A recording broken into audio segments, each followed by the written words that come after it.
Dans cette seconde vidéo sur la division euclidienne, nous allons voir quelques mots de vocabulaire comme multiples et diviseurs. Nous allons ensuite étudier quelques critères de divisibilité pour pouvoir les utiliser ensuite.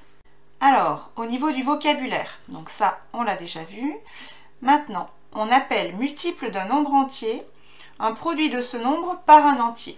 Par exemple, 12 est un multiple de 4, puisque 12 c'est égal à 4 fois 3. Donc j'ai multiplié 4 par l'entier qui est 3.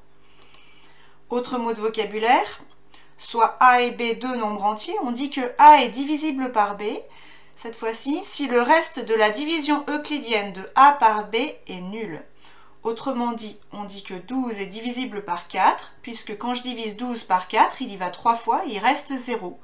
Donc on a bien 12 qui est divisible par 4. Alors maintenant, si j'utilise ce vocabulaire dans d'autres exemples, par exemple, 30, c'est 5 fois 6 plus 0.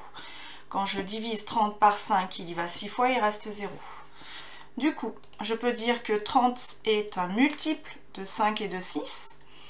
Je peux aussi dire que 30 est divisible par 5, mais aussi divisible par 6, puisque le reste de la division est égal à 0. Et je peux dire que 5 et 6 sont donc des diviseurs de 30. Alors maintenant, si on regarde les critères de divisibilité, vous en connaissez certains, puisque un nombre est divisible par 2 s'il est pair. C'est-à-dire que son chiffre des unités, c'est soit un 0, soit un 2, soit un 4, soit un 6, soit un 8. Un nombre est divisible par 3 si la somme de ses chiffres est un multiple de 3. On verra tout à l'heure dans un exemple concret. Un nombre est divisible par 4 si le nombre formé par les deux derniers chiffres est divisible par 4. Alors attention, ce ne sont pas les deux derniers chiffres qui sont divisibles par 4, c'est le nombre formé par les deux derniers chiffres.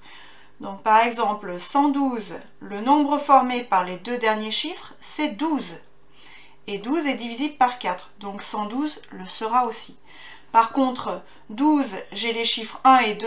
1 n'est pas divisible par 4 et 2 n'est pas divisible par 4. Donc c'est bien le nombre formé par les deux derniers chiffres. Ensuite, un nombre est divisible par 5 si son chiffre des unités c'est 0 ou 5. Un nombre est divisible par 9, c'est la même règle que pour 3. Donc autrement dit, si la somme de ces chiffres est un multiple de 9. Et un nombre est divisible par 10 si son chiffre des unités c'est un 0. Alors concrètement, on va utiliser ces critères pour le nombre suivant. Donc le nombre 123 456 789. Alors, je peux affirmer que ce nombre n'est pas divisible par 2, parce qu'il n'est pas pair. Il se termine par un 9. Ensuite, ce nombre n'est pas divisible par 4, parce que si je regarde le nombre formé par les deux derniers chiffres, c'est-à-dire 89, 89 n'est pas dans la table de 4.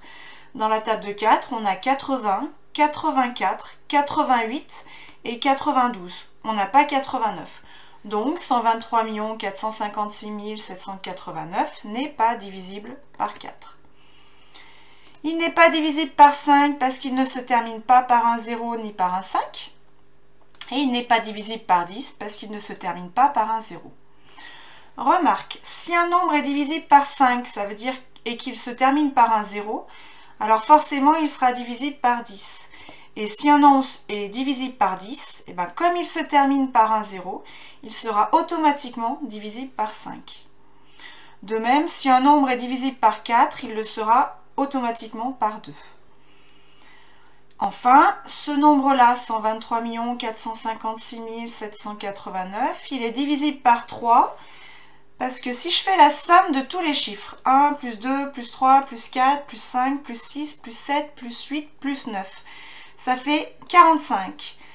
45, c'est dans la table de 3, c'est 3 fois 15. Mais si jamais je ne le vois pas, ben je peux encore refaire le processus, c'est-à-dire que je peux faire 4 plus 5 qui fait 9.